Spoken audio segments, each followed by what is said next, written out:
Hello बच्चों, good evening. कैसे हैं सब लोग? बढ़िया। ठीक है, आज हम क्या करेंगे, यहाँ पे 4 चैप्टर देखेंगे, रिप्रोडक्टिव हेल्थ, है ना। सारे लोग फिर मेरे को जानते ही है ना। मैं धर्मेंद्र बारंगे, बायोलॉजी फैकल्टी हूँ, कनक श्री एजुकेशन इंस्टीट्यूट की ओर से। हम यहाँ पे ये जो क्लासेस चला रहे हैं, जैसे मैं लास्ट टाइम भी बताया था, इसलिए चला रहे कि आप बोर्ड एग्जाम में ज्यादा अच्छा स्कोर कर सको, ज्यादा अच्छे मार्क्स ला सको। साथ में यहाँ पे हम इस जो अभी ये जो कोविड-19 के कारण यहाँ पे जो ब्लूप्रिंट्स में बार बार चेंज हो रहे हैं, तो एग्जाम में क्या क्वेश्चन पूछ सकते हैं उसके बारे में आप लोगों को बता रहा हूँ। किस तरह के क्वेश्चन आएंगे, क्या वो क्वेश्चन पूछ सकते हैं, ऑब्जेक्टिव सॉल्व कराएंगे, है ना। तो ये सारी चीजें मैं आप लोगों को बताऊंगा। आज अभी हम 3 चैप्टर यहाँ पे खत्म कर चुके हैं। आज से हम क्या करेंगे, यहाँ पे 4 चैप्टर स्टार्ट करेंगे। 4th चैप्टर रिप्रोडक्टिव जो चाइल्ड हेल्थ, जो रिप्रोडक्टिव हेल्थ वाला जो चैप्टर है, वो इसमें यहाँ पे हम क्या करेंगे, जो भी एसटीडी हो गई, कैसे रिप्रोडक्टिव हेल्थ को हमको मैनेज करना है, क्या प्रोग्राम्स चलाए गए थे, यहाँ पे कुछ कॉन्ट्रासेप्शन मेथड्स, और यहाँ पे मैं बताऊंगा कॉन्ट्रासेप्शन मेथड्स के बारे में। साथ ही यहाँ पर हम बात करेंगे जो ऑब्जेक्टिव अभी यहाँ पे 12th एग्जाम में पूछ सकते हैं, जो आगे चल के अभी जीएनएसटी और नीट वगैरह में भी इस चैप्टर से बहुत ज्यादा ऑब्जेक्टिव आते हैं। तो बेटा यहाँ पर ये वाला चैप्टर बहुत ध्यान से सारे लोगों को वो करना है, पढ़ना है, ध्यान से यहाँ सुनना है। फिर ज्यादा से ज्यादा इस वीडियो को भी शेयर करूंगे, तो अपने फ्रेंड लोगों को ये चैनल भी सब्सक्राइब करने के लिए बोलूंगे। ज्यादा से ज्यादा यहाँ पर टेलीग्राम चैनल हमारा ज्वाइन करो, ताकि जिससे आप लोगों को सारी वीडियो वगैरह मिल सके, सारे पीडीएफ्स, नोट्स, इंपॉर्टेंट ऑब्जेक्टिव जो डालता हूँ मैं मटेरियल, वो सारा आप लोगों को इजीली मिल सके, उसके लिए चैनल को सब्सक्राइब कर लो, है ना। चलो ठीक है।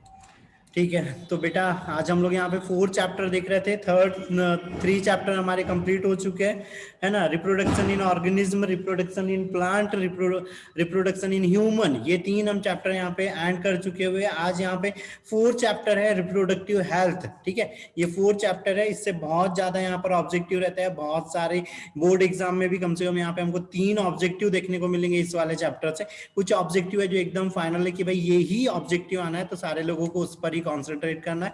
कुछ यहाँ पे थ्योरेटिकल क्वेश्चन है। ये चैप्टर बहुत छोटा है, हम बहुत जल्दी यहाँ पे खत्म करेंगे आज, है ना। बस शायद एक सेशन में हम लोग एंड तक पहुंच जाए, मुश्किल है आज की हमारा सेकंड सेशन हो, है ना। चलो तो हम यहाँ पे बिना टाइम वो करें आगे बढ़ते हैं, है ना।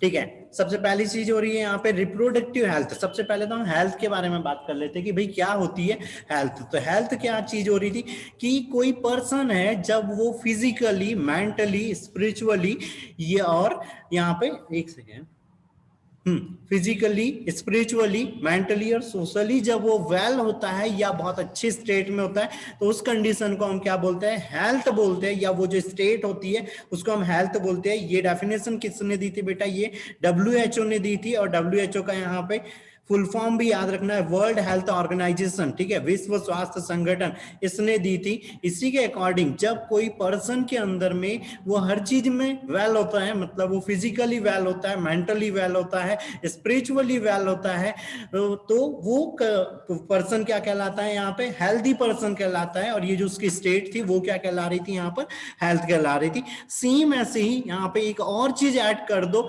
फिजिकली हेल्दी है वो, मेंटली हेल्दी है वो, सोशली हेल्दी है वो, स्पिरिचुअली हेल्दी है, रिप्रोडक्टिवली भी हेल्दी है, तो वो हेल्थ क्या कहलाएंगी यहाँ पे, उसकी रिप्रोडक्टिव हेल्थ। अब रिप्रोडक्टिव हेल्थ में ये चीज आती है कि भाई रिप्रोडक्टिव से सिस्टम हो रहा है वो अच्छे से वर्क करना चाहिए, जो रिप्रोडक्शन की प्रोसेस है वो अच्छे से जब होती है, तो ये स्टेट क्या कहलाती है, रिप्रोडक्टिव हेल्थ कहलाती है। फिर यहाँ पे रिप्रोडक्टिव हेल्थ से रिलेटेड कुछ प्रॉब्लम्स आती है एज में, तो क्या क्या प्रॉब्लम हो सकती है। तो सबसे पहले चीज तो यहाँ पे एल्डोसेंट्स होती है भाई, किशोर अवस्था यहाँ पे सबसे मेन प्रॉब्लम होती है, क्योंकि इसमें क्या होता है, यहाँ पे बॉडी के अंदर में बहुत सारे चेंजेस होते हैं, मेल में चेंजेस होते हैं, फीमेल में भी चेंजेस होते हैं। और ये जो भी चेंजेस होते हैं वो किसके कारण होते हैं बेटा, यहाँ पर जो भी बॉडी के अंदर में हार्मोन्स है, हार्मोन्स के लेवल के कारण हमको यहाँ पे बहुत सारे चेंजेस देखने को मिलते हैं।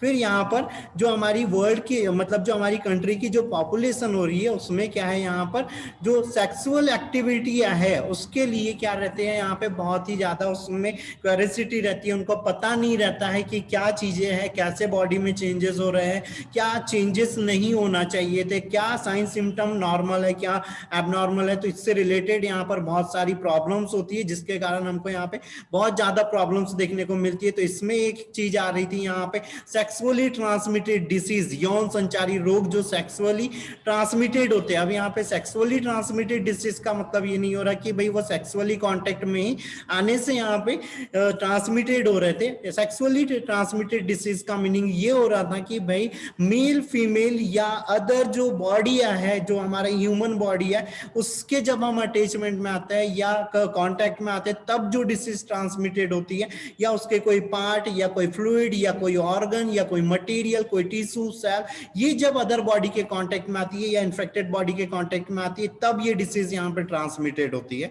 दूसरी चीज यहाँ पर क्या हो रहा था, सोशली और स्पिरिचुअली कारणों से भी क्या होता है, जो सेक्सुअल टॉपिक्स होते हैं उस पर यहाँ पर कोई बात नहीं करना चाहता, या उसके बारे में हमको कोई एजुकेशन नहीं मिलती है, या वो जो एल्डोसेंट रहते हैं, जो एडल्ट पर्सन रहता है, मेल फीमेल, उसको यहाँ पे पता नहीं होता है कि भाई क्या चीजें सही है और क्या चीजें गलत है। क्यों? क्योंकि हमारा जो सोसाइटी है, सोसाइटी में जो सेक्स के बारे में बात करना या सेक्स एजुकेशन के बारे में बात करना, ये चीज सही नहीं मानते, या बड़े जो पर्सन है उसके सामने में ये बातें करना सही नहीं मानते, जिसके कारण क्या होता है, बहुत सारी प्रॉब्लम्स आती है कि भाई वहां पे जो बॉडी में चेंजेस हो रहे हैं, क्या कोई डिसीज अगर रिप्रोडक्टिव पार्ट में होगी तो उसके हमके साइन सिम्टम ही नहीं पता थे, तो हम उसका ट्रीटमेंट नहीं कर पाएंगे, हम उसको डायग्नोज नहीं कर पाएंगे, तो ये हमको यहाँ पे प्रॉब्लम्स होती है, जिसके कारण जो अदर पर्सन रहते हैं, जो यहाँ पे जो फ्रॉड पर्सन रहते हैं, वो हमारा फायदा उठाते हैं और हमको गलत मेडिसिन वगैरह देना या गलत ट्रीटमेंट मेथड बताते हैं, जिसके कारण हमारा पैसा और पैसा भी वेस्ट होता है, टाइम भी वेस्ट होता है, और जो हमारा इकोनॉमिक्स है वो भी हमारा स्टेटस लो होते रहता है, और हमारी हेल्थ को तो ऑलरेडी यहाँ पे प्रॉब्लम्स होती ही रहती है ना। अगली चीज हो रही है यहाँ पे कि इन प्रॉब्लम्स ये होती है कि भाई रिप्रोडक्टिव जो पार्ट है उसके बारे में हमको यहाँ पे पता नहीं रहता है कि भाई रिप्रोडक्टिव पार्ट में या सेक्सुअली जो कैरेक्टर्स हमको देखने को मिलते हैं, चाहे वो प्राइमरी सेक्सुअली कैरेक्टर हो, सेकेंडरी कैरेक्टर्स, उसके बारे में पता नहीं रहेंगे तो हमको यहाँ पे बहुत सारी प्रॉब्लम्स होती है। यही यहाँ पे, और जब ऐसी चीजें होंगी तो यहाँ पे pregnancy, contraception method, abortion, pregnancy conceive, implantation, baby care, immunization, इनकी जब हमको अच्छे से जानकारी नहीं होंगी तो क्या होंगी, यहाँ पर पॉपुलेशन भी बहुत ज्यादा इंक्रीज हो सकती है ना। ये टाइम पर ऐड नहीं होता है। तो इतनी चीजें रहेंगी यहाँ पर। फिर अगली चीज आती है यहाँ पर, क्या क्यों यहाँ पे ये ऐसी प्रॉब्लम्स होती है, तो ये मैं शॉर्ट में यहाँ पे वो करूंगा, है ना। क्यों हो रही थी? क्योंकि हमको डिसीज के बारे में कोई नॉलेज नहीं होता है, उसके बारे में यहाँ पे बहुत सारी, एक सेकंड वेट,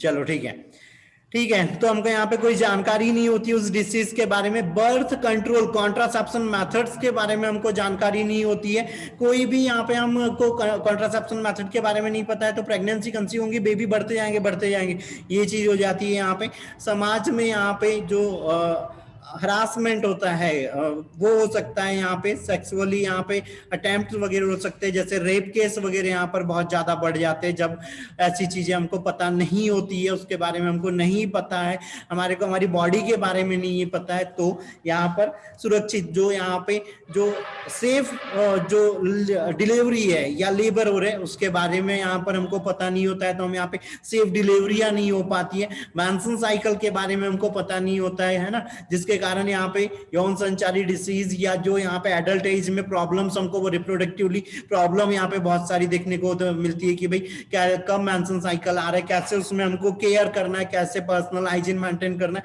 ये सारी चीजें हमको नहीं पता होती है। इनफर्टिलिटी के बारे में हमको नहीं पता होता है, उसके ट्रीटमेंट के बारे में पता नहीं होता है, जिसके कारण हमको मेंटली भी बहुत ज्यादा प्रॉब्लम होती है, फिजिकली तो हो ही रही है, सोशली भी बहुत ज्यादा यहाँ पे जब स्टेराइल या इनफर्टिलिटी वाली कंडीशन रहती है तो हमको बहुत सारी प्रॉब्लम्स यहाँ पे देखने को मिलती है ना। जब सही हमको ट्रीटमेंट मेथड, बेटा यहाँ पे ये गोदना नहीं है ना, ऐसे कुछ नहीं करना है, ठीक है। जब हमको यहाँ पे सही ट्रीटमेंट, इम्यूनाइजेशन शेड्यूल वगैरह के बारे में पता नहीं रहेगा तो इन्फेंट मोर्टिलिटी रेट और मदर मोर्टिलिटी रेट क्या हो जाएंगी, इंक्रीज होंगी, जिसके कारण बहुत ज्यादा पर्सन की डेथ होने लगेंगी, बेबी और मदर की। फिर यहाँ पे फीमेल फीटोसाइड, जैसे एमनियोसिंथेसिस में हम सेक्स डिटर्मिनेशन कर रहे थे, जो हमारी इंडियन गवर्नमेंट ने सेक्स डिटर्मिनेशन को बैन कर दिया है, तो जब ये बैन नहीं था तो यहाँ पे फीमेल फीटोसाइड की यहाँ पे बहुत ज्यादा प्रॉब्लम हमको देखने को मिल रही थी, कि अगर पता चल रहा था कि गर्ल्स बेबी है तो उसको हम अबॉर्ट करवा दे रहे थे ना। यहाँ पे सेक्स डिटर्मिनेशन के बारे में हम यहाँ पे पता कर सकते हैं, पर ये भी चीज है कि भाई सेक्स डिटर्मिनेशन हमको नहीं करना है, लेकिन हम यहाँ पे क्रोमोसोमल डिसऑर्डर पता कर सकते हैं, जेनेटिकली जो डिसऑर्डर है उसके बारे में हम पता कर सकते हैं, उनकी हम ट्रीटमेंट कर सकते हैं, उनको हम डायग्नोज कर सकते हैं, है ना। पोस्टनेटल केयर, यहाँ पे पोस्टनेटल केयर के बारे में हमको पता नहीं रहेगा कि मदर को क्या केयर देनी है पहले बाद में, है ना। ये अशिक्षा, इलिटरेसी के कारण भी रिप्रोडक्टिव हेल्थ में बहुत सारे हमको यहाँ पे प्रॉब्लम्स देखने को मिलती है, कि भाई जब पढ़े लिखे ही नहीं है या हमको किसी चीज के बारे में जानकारी नहीं है, अब यहाँ पढ़े लिखे नहीं बोलना चाहिए बेटा, जानकारी, हमको जब सही जानकारी नहीं है वो चीज शिक्षा कहलाती है। जरूरी नहीं है कि भाई पढ़े लिखे हो, कॉलेज वगैरह करो या स्कूल वगैरह पास करो तो ही आप पढ़े लिखे हो। अगर आपको बिना स्कूल या कॉलेज जाए अगर किसी चीज का नॉलेज है तो आप उसमें नॉलेजेबल पर्सन रहोगे, है ना। यहाँ पे फीडिंग के बारे में नहीं पता होता है कि बेबी को कैसे फीड करवाना है, कितने बार फीड करवाना है, कैसे अच्छी फीडिंग कराई जा सकती है, इसके बारे में, है ना। फिर यहाँ पे मेल या गर्ल्स बॉय बेबी के बारे में हमको कोई यहाँ पे उनमें डिफरेंस नहीं समझना है, दोनों को केयर हमको सेम देना है, उसके बारे में यहाँ पे प्रॉब्लम्स होती है। बाल विवाह, जो यहाँ पे चाइल्ड मैरिज है, ये यहाँ पर एक प्रॉब्लम हमको देखने को मिलती है, पहले देखने को मिलती थी, फिलहाल तो अभी चाइल्ड मैरिज के ऊपर में बैन हो गया है ना। तो यहाँ पर एज डिसाइड हो गई है कि भाई जो फीमेल है उसके 18 और जो मेल है उसके 21 के बाद में कर रहे थे। तो ये सारी प्रॉब्लम्स को सॉल्व करने के लिए यहाँ पे इंडियन गवर्नमेंट ने यहाँ पर क्या किया था, कुछ प्रोग्राम्स चलाए थे, और हमारा इंडिया ही ऐसा फर्स्ट कंट्री है जिसने यहाँ पे सबसे पहले रिप्रोडक्टिव हेल्थ के लिए प्रोग्राम्स चलाना स्टार्ट किया था। सबसे पहला इसमें एक प्रोग्राम था यहाँ पे फैमिली प्लानिंग प्रोग्राम जो था यहाँ पे, इसकी स्टार्टिंग डेट याद रखनी है कि यहाँ पे 1951 में स्टार्ट हुआ था, बाद में इसका नाम यहाँ पर चेंज कर दिया था और क्या कर दिया था, फैमिली वेलफेयर प्रोग्राम कर दिया था। 1978 में इसका नाम बदल दिया था। फिर ये जो यहाँ पे सिंबल दिख रहा है, ये सिंबल था यहाँ पर उसका स्टार्टिंग में फैमिली प्लानिंग प्रोग्राम का, है ना, जिसमें क्या हो रहा था, एक ट्रायंगल था, ये ट्रायंगल दिखाता था कि भाई यहाँ पे इन्वायरमेंट, हेल्थ और फैमिली ये मिलके ही एक अच्छे स्टेट बना सकते हैं, और उस स्टेट में मदर, फादर और जो बेबी होता है, ये भी तीन है, ट्रायंगल पे तीन चीजें दिखा रहे थे, और यही अगर इनके बीच में सही कोऑर्डिनेशन है तो वहां पे एक हेल्दी सोसाइटी का डेवलपमेंट हो सकता है। यहीं पे यहाँ पे ये पॉपुलेशन को काउंटिंग करने के लिए यहाँ पे प्रोग्राम चलाया था। यहीं पर क्या चलाया गया था, 2005 से 2012 में नेशनल रूरल हेल्थ मिशन चलाया था, जिसमें रूरल एरिया में हेल्थ स्टेटस को कैसे इंक्रीज करे, कैसे उसको बिल्डअप करे, कैसे उसको और ज्यादा अच्छा करे, इसके बारे में यहाँ पर बहुत सारे प्रोग्राम्स, एडवर्टाइजमेंट वगैरह चलते थे, बहुत सारे नुक्कड़ नाटक वगैरह होते थे, पॉम्पलेट, पोस्टर, एड वगैरह चलते रहती थी, है ना।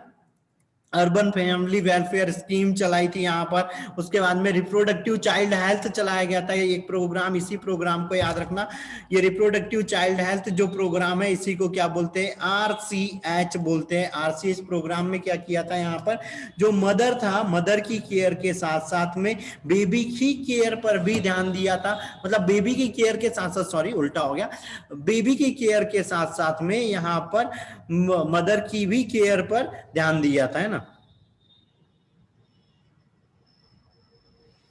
है ना। कैसे इम्यूनाइजेशन करना है, क्या यहाँ पर इम्यूनाइजेशन शेड्यूल होता है, क्या मदर को वैक्सीनेशन करवाना है, क्या मदर को डाइट करवाना है, इस पर यहाँ पर बहुत सारे योजनाएं चलाई गई थी, बहुत सारे प्लान वो करे थे, बहुत सारे एडवर्टाइजमेंट वगैरह हुआ था कि भाई इस प्रोग्राम में मदर और बेबी दोनों को केयर प्रोवाइड कर सके, RCH प्रोग्राम, ठीक है। इसी प्रोग्राम में क्या था, एक और यहाँ पर टेस्ट हो रहा था, एमनियोसिंथेसिस में हमने बोला था कि एमनियोटिक फ्लूइड को क्या कर रहे थे हम यहाँ पे एमनियोटिक फ्लूइड को हम एग्जामिन कर रहे थे कि हमारे बेबी के अंदर में कोई क्रोमोसोमल डिसऑर्डर वगैरह तो नहीं है, ये सारी चीजें देखने के लिए।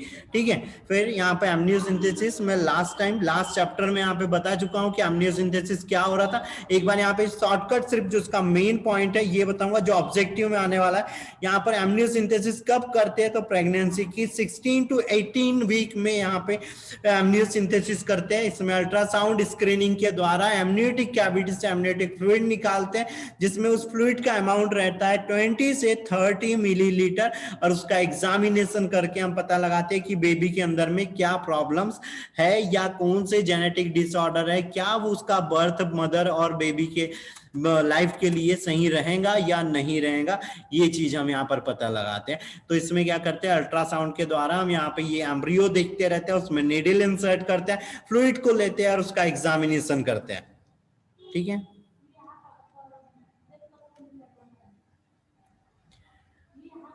ठीक है। फिर यहाँ पर ये और एक ऑब्जेक्टिव रहेगा, जनसंख्या का अध्ययन क्या कहला रहा है या मानव जनसंख्या क्या कहलाती है। तो मानव जनसंख्या क्या कहलाती है यहाँ पे, पॉपुलेशन। इसके स्टडी करना क्या है यहाँ पे, ये डेमोग्राफी। ठीक है बेटा, ये वर्ड भर याद रखो, यही ऑब्जेक्टिव में रहेगा, शायद अभी लास्ट टाइम आया भी था। ठीक है, फिर अगली चीज 2011 में यहाँ पे एक सेंटेंस दिया था, हमारी जनगणना हमारा विकास, ये स्लोगन था 2011 की जो जनगणना हुई थी उसका, हमारी जनगणना हमारा विकास। ये बेटा सारे लोग नोट कर लो, यहाँ पे हमारी जनगणना हमारा विकास था यहाँ पे स्लोगन। 2011 में जो जनसंख्या काउंट करी थी उसमें 2021 का अभी पता नहीं है बेटा, मेरे को नहीं पता, अभी थोड़ा सर्च करना पड़ेगा क्या है। अभी तो फिलहाल तो वो एग्जाम में नहीं पूछने वाला है, पर 2011 वाला याद रखोगे, हमारी जनगणना हमारा विकास। ठीक है, ठीक है। अब हम यहाँ पर बात करेंगे कुछ कॉन्ट्रासेप्शन मेथड्स और मेजरमेंट की कैसे बर्थ को हम कंट्रोल कर सकते हैं, कैसे हम पॉपुलेशन को इंक्रीज होने से यहाँ पे रोक सकते हैं, है ना। एक सेकेंड बेटा बस।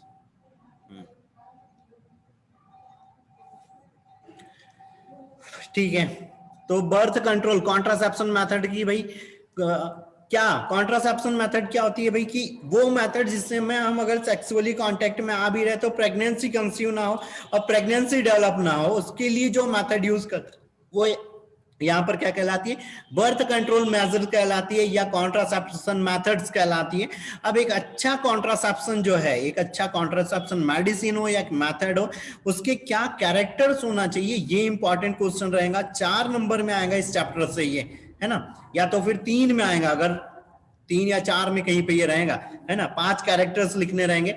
तो सबसे पहले कि भाई वो जो भी कॉन्ट्रासेप्शन है मेथड है वो कैसी होना चाहिए, इजी होना चाहिए। यहीं पे आता है कि ओरल कॉन्ट्रासेप्टिव पिल्स जो आती है ना, जो हम मेडिसिन लेते हैं, पिल्स जो लेते हैं, वो उसमें क्या कैरेक्टर्स होने चाहिए। तो कैरेक्टर्स क्या होने चाहिए, वो इजी अवेलेबल होनी चाहिए, इजी मम्मी इजी अवेलेबल होना चाहिए, उसका यूज इजी होना चाहिए, उसकी जो यूज की मेथड है वो इजी होना चाहिए। ऐसे नहीं कि बहुत कॉम्प्लिकेटेड मेथड हो जो हमको समझ ही ना आए कि कब कौन सी मेडिसिन लेना है, कब क्या करना है, ये चीज हमको पता ही नहीं चल रही, पता चला। तो इजी होना चाहिए, है ना। इफेक्टिव होना चाहिए बहुत ज्यादा, हम ऐसा नहीं कि मेडिसिन ले लिया या कोई दूसरी मेथड हमने यूज कर ली और हम कंफर्म ही नहीं कि वो काम करेंगी या नहीं करेंगे। तो यहाँ पे ये चीज होना चाहिए, इफेक्टिव होना चाहिए, वो कंप्लीटली इफेक्टिव होना चाहिए। ये नहीं कि 50-50 चांस, 50-50 में तो हो गया बेटा गड़बड़ बच्चे ही बच्चे हो जाना ढेर भर के, है ना। चलो अगली चीज है, उसके कोई साइड इफेक्ट नहीं होना चाहिए, या साइड इफेक्ट तो अब ऐसा तो है नहीं कि मेडिसिन के साइड इफेक्ट नहीं होते, या किसी भी अब यहाँ पे मेडिसिन नहीं कोई भी मेथड के बोलो उसके साइड इफेक्ट, ऐसा तो है नहीं कि होते नहीं, हर एक मेथड के साइड इफेक्ट होते हैं। तो साइड इफेक्ट अगर है भी तो वो बहुत लेस होना चाहिए, बहुत ज्यादा कम होना चाहिए, बहुत ज्यादा यहाँ पे हाई साइड इफेक्ट्स नहीं होना चाहिए कि वो बॉडी के ऊपर पता चला हमने कोई मेथड यूज करी, आगे चल के प्रेगनेंसी कंसीव नहीं हो रही है या सेक्सुअल एक्टिविटी में कोई डिस्टर्बेंस हो रहा है, तो ऐसी चीजें यहाँ पर नहीं होना चाहिए, या बॉडी के ऊपर में कोई हार्मफुल इफेक्ट आ रहा है, ऐसी चीजें नहीं होना चाहिए, है ना। ये अभी मैंने बताया कि भाई सेक्सुअल एक्टिविटी में उस मेथड का कोई इफेक्ट नहीं होना चाहिए, उसने जो कपल्स है उसके बीच में जो सेक्सुअल एक्टिविटी कर रहे हैं उसमें कोई डिस्टर्बेंस नहीं आना चाहिए, ऐसी यहाँ पे मेथड होना चाहिए वो, ठीक है। चलो अब यहाँ पे हम मेथड्स की बात करते हैं, कौन कौन सी मेथड्स होती है। तो यहाँ पर कुछ मेथड्स होती है जो मेन दो कैटेगरियों में डिवाइड है बेटा, ये है ना, एक नेचुरल मेथड है और एक क्या है यहाँ पर आर्टिफिशियल है। ये जो फर्स्ट मेथड है यहाँ पर क्या कर रहे थे, यहाँ पे ये नेचुरल मेथड है, बाकी की ये जो सारी मेथड्स है ये सब क्या है यहाँ पे आर्टिफिशियल मेथड है, ठीक है, कृत्रिम मेथड है ना। आर्टिफिशियल, पहले हम नेचुरल मेथड देखते हैं कि भाई नेचुरल मेथड्स में क्या चीज हो रही थी। तो ये जो क्वेश्चन रहेगा बेटा ये यहाँ पर 3 to 4 मार्क्स में आ सकता है ये भी, ठीक है। मैं भी आगे यहाँ पे ये पूरा बताऊंगा कैसे है ना। चलो तो सबसे पहले क्या हो रही थी यहाँ पे नेचुरल मेथड, जिसमें नेचुरल मेथड में ये चीज हो रही थी बेटा, हम यहाँ पे किसी भी तरह की कोई डिवाइस का यूज नहीं कर रहे थे, कोई मेडिसिन, कोई हार्मोन, कोई भी एक्स्ट्रा मटेरियल का यूज किए बिना हम प्रेगनेंसी को कंसीव होने से रोक सकते थे। तो वो मेथड क्या कहला रही थी यहाँ पर, नेचुरल कॉन्ट्रासेप्शन मेथड्स कहला रही थी। इसमें हम मेन ये जितने भी मेथड्स हैं सब कुछ किस पर, एक ओवुलेशन के ऊपर में डिपेंड करती है। कुछ मेथड है जो जरूरी नहीं है कि सिर्फ ओवुलेशन के ऊपर में डिपेंड कर रही है, दूसरी मेथड्स के ऊपर में भी, दूसरे जो फैक्टर्स है उसके ऊपर भी यहाँ पे ये मेथड डिपेंड करती है। एक सेकंड बेटा, बार बार गायब नहीं होना है, बार बार गायब नहीं होना है, ठीक है, फिर मेरे को एड करने में दिक्कत होती है ना बेटा। चलो यहाँ पर है पहली मेथड, एक सेकंड बेटा रुकना, एक सेकंड रुको और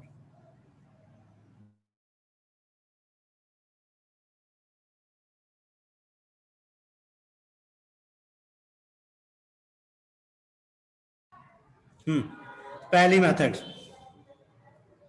हाँ साउंड कर रहा है जबरन में, ठीक है बेटा। फर्स्ट मेथड यहाँ पे पीरियोडिक मेथड जिसको बोलते हैं। पीरियोडिक मेथड में क्या हो रहा था भाई, यहाँ पे मैनसन साइकिल का हम ध्यान रखते हैं। मैनसन साइकिल में क्या हो रहा था भाई कि ये मान लो यहाँ पे मैनसन साइकिल का एक साइकिल हो रहा था, जो क्या हो रहा था भाई यहाँ पे 28 डेज का हो रहा था, हमको पता है। दूसरी चीज हमको ये पता है कि भाई 14th डे क्या होता है, यहाँ पे ओवुलेशन होता है ना। तो अब क्या हुआ भाई, यहाँ से ये जो टाइम हमने यहाँ पे ये चालू किया, ये क्या था यहाँ पे 1 से लेके 5वें दिन तक क्या हो गया, ये ब्लीडिंग टाइम हो गया।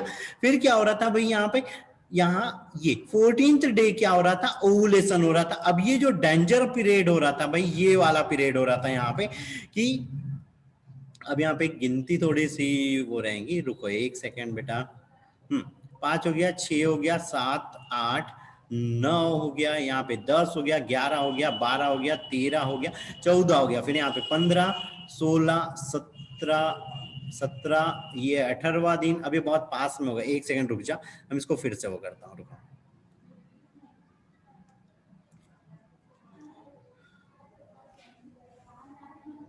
ये हम यहाँ पे साइकिल वो कर रहे थे, ठीक है।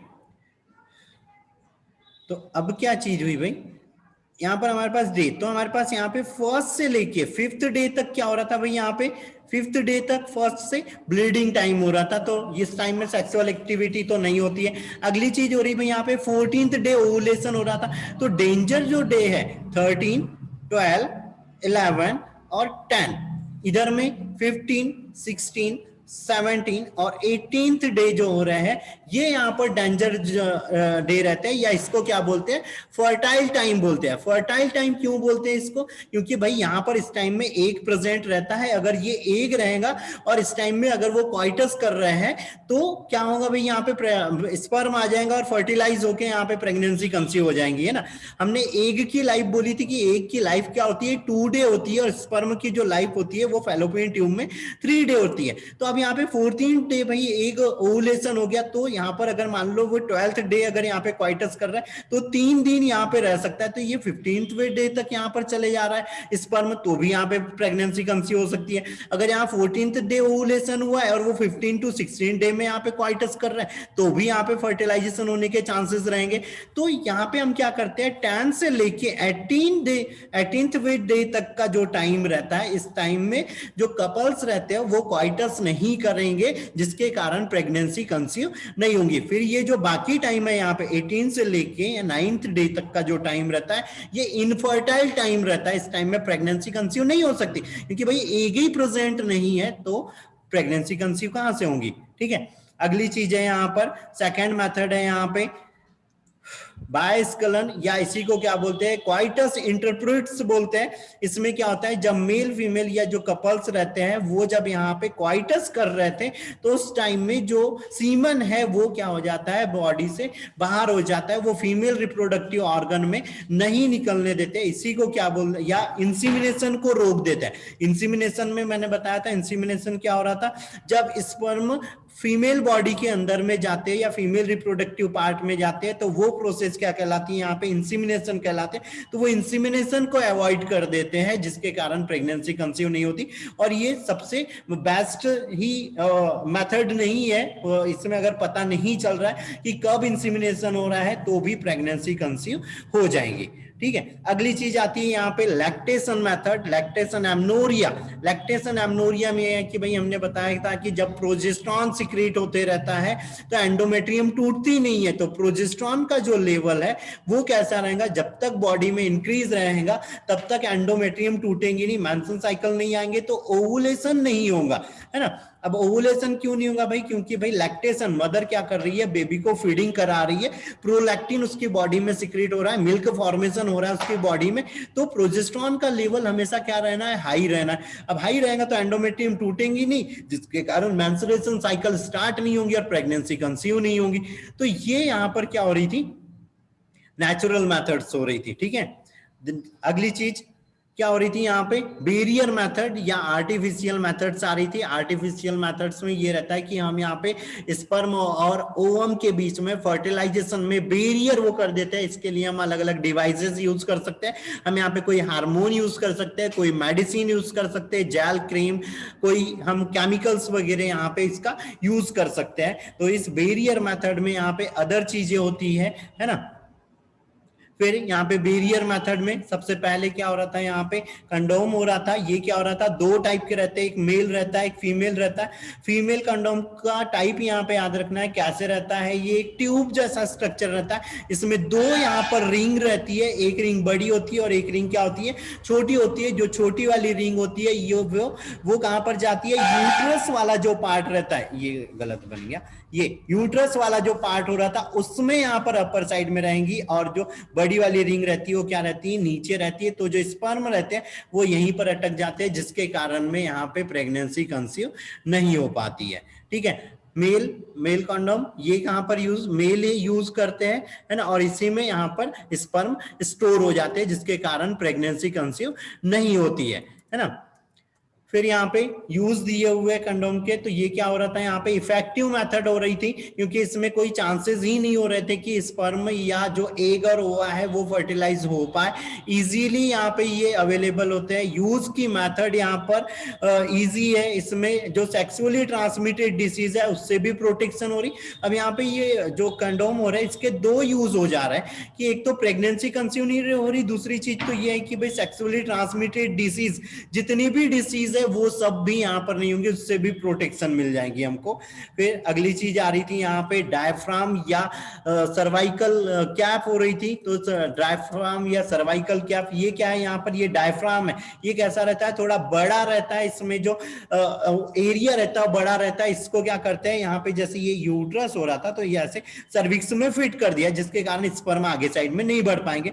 सर्विक्स को, ये सर्वाइकल कैप्स को भी ऐसे ही यूज कर रहे थे, फीमेल रिप्रोडक्टिव पार्ट या बर्थ कैनाल जो हो रही थी, सर्विक्स वेजाइना, उसके अंदर में फिट कर दे रहे थे, जिसके कारण में एंजाइम आगे साइड में एंजाइम बोल रहा, सॉरी, स्पर्म यहाँ पे आगे साइड में नहीं जा पा रहे थे, जिसके कारण फर्टिलाइजेशन नहीं हो रहा था। यहाँ पे स्पर्मेटोसाइट्स का यूज करते हैं। स्पर्मेटोसाइट्स क्या होता है, कुछ जेल होती है, क्रीम्स होती है, कुछ फॉर्म्स होता है, जिसको हम यहाँ पे फीमेल रिप्रोडक्टिव पार्ट में क्वाइटस से पहले लगा लेते हैं, जिसके कारण वो अगर वहां पर स्पर्म अंदर साइड में जाते हैं तो अनस्टेबल इन्वायरमेंट, मतलब